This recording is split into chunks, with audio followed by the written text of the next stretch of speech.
Bonsoir, voici l'analyse technique du CAC 40 pour le 13 janvier. Alors au niveau du calendrier économique, à 1 h du matin, Yellen s'exprimera. Je ne connais absolument pas la teneur donc, de sa prestation. Je ne sais pas ce que c'est. Donc maintenant, on aura quand même la balance commerciale en Chine. Et il faudra attendre l'après-midi donc aux US les ventes au détail. Donc ça c'est un point important. Les ventes au détail, elles seront à 14 h 30. Alors regardez un petit peu cet indice. On est en test sur la moyenne mobile 20. Alors ça c'est dangereux. Les bulles n'ont pas réussi à tenir donc le pari de résister au contact donc des 4890 et donc sur cet échec là on est descendu et on est en test donc sur la moyenne mobile 20. Donc les bears ont largement appuyé puisqu'il y a eu 2,9 milliards d'échanges. Alors c'est un petit peu plus, mais malgré tout en clôture donc au fixing on s'est tenu, on a réussi à la préserver. Alors là c'est vraiment, on est sur le croisement des chemins puisque on est appuyé à la fois donc sur cette moyenne mobile 20 mais également un retracement Fibo à 4862,9. Donc ça c'est important de noter ceci. On a un double support ici. Alors est-ce que c'est une prise de bénéfice pour ensuite repartir à la hausse ou est-ce que c'est une vraie cassure? Et là on va tester la zone de turbulence qui se situe entre les 4852 et 4814. Ça va être donc le rendez-vous de demain pour voir un petit peu donc si on enfonce ce palier là.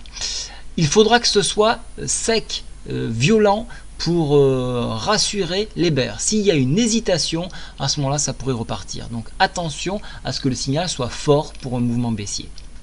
En cas d'enfoncement de cette zone-là, on irait rapidement se retrouver à 4804, qui est le prochain retracement Fibonacci.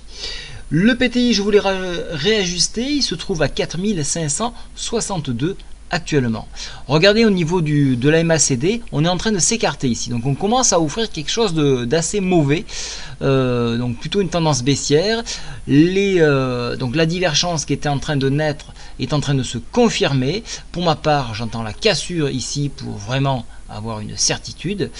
Et le stochastique, lui, continue donc de descendre en s'élargissant. Donc vraiment, il n'y a pas de signal de retournement.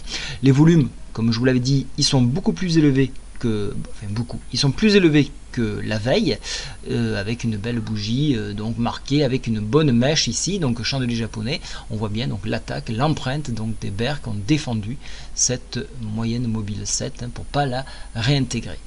Alors maintenant on va regarder un petit peu plus loin, voir un petit peu qu'est-ce qui peut se passer. Donc je vais passer, déjà je reviens en mensuel pour se donner une idée. En mensuel, donc on a cet échec sur ce contact là et un possible retour 4006 en cas d'échec ici. Donc on le note, mais ça reste toujours haussier. Je passe maintenant en hebdo.